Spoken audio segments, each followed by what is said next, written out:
Welcome all of you in the electrical engineering material class. Today we will discuss the mechanical properties of insulating materials. They are tensile strength, compressive strength, bending strength, brittleness and viscosity. Tensile strength is the maximum load that a material can support without fracture when being stretched divided by the original cross-sectional area of the material. Tensile strength have dimensions of force per unit area. Middle picture shows the application of electrical insulating material in the overhead line for transporting or transferring electrical power. The one end of the insulator connected to the tower and other end hold the line conductor. Means this insulator stack subjected to tensile strength. So insulator should withstand the tensile strength due to the weight of the conductor. And this picture shows that the equipment used for testing of tensile strength of the insulator after manufacturing. And this is another important mechanical properties of insulating material, that is the compressive strength. Compressive strength is the maximum amount of compressive load a material can bear before fracturing. Compressive strength have dimensions force per unit area, and you have to consider that area before compression. In this picture, insulator subjected to compressive strength, and adjacent picture shows the testing arrangement of compressive strength. Bending strength. Bending strength of a material is defined as its ability to resist deformation under load. Bending strength, again, like tensile strength and compressive strength, which have dimensions, that is force per unit area. Here the beam of material under bending. Stress at point B, which is maximum compressive strength, and stress at point A, which is maximum tensile strength. If I want to measure the bending strength for a rectangular sample, the resulting stress under an axial force is given by the formula force per unit area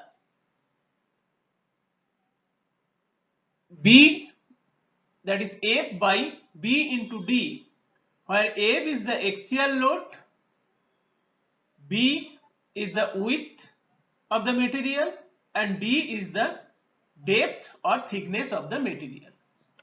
Now in this picture, if you see, then this insulator, they are subjected to bending strength.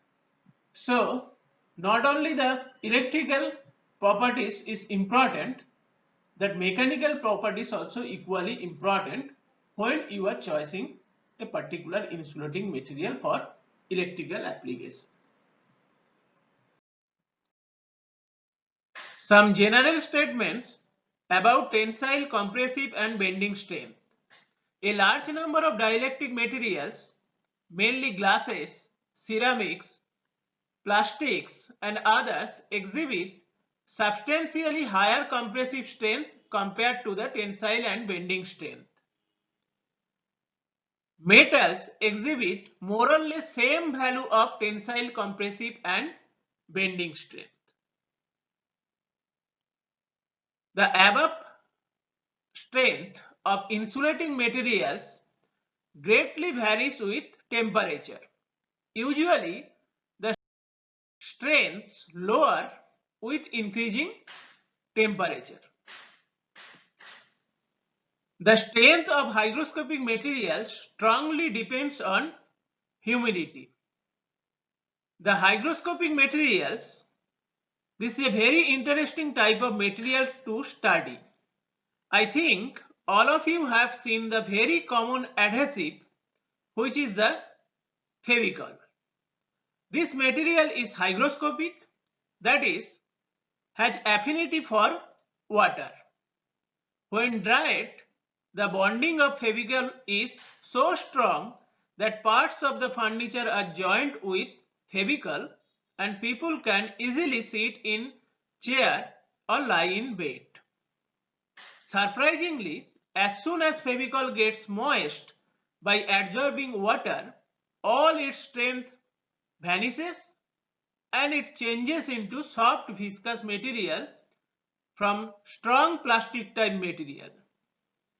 If you remember, we used to soak bottles or envelope in water to remove labels or stamps.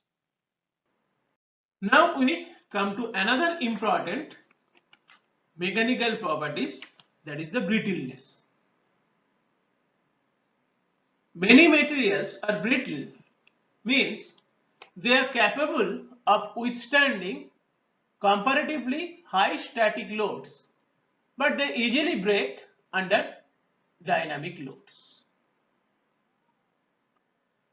A common technique generally used to assess the resistance of a material to dynamic load is the measurement of impact strength or toughness. What is impact strength? Impact strength of a material is the quotient of energy spent on fracturing the specimen by its cross-sectional area, and generally it is expressed in joule per meter square in SI unit. But practically, in case of insulating material, the toughness or impact strength is generally expressed in terms of kilojoule per meter square. For example, polythene is a good electrical insulating material that impact strength of polyethylene is 100 kilojoule, in the order of 100 kilojoule per meter square. And another example, that is ceramic, is a good insulating material. Generally it is used as a overhead line insulator, but its impact strength is in the order of 2 to 5 kilojoule per meter square, which is comparatively less compared to the polyethylene.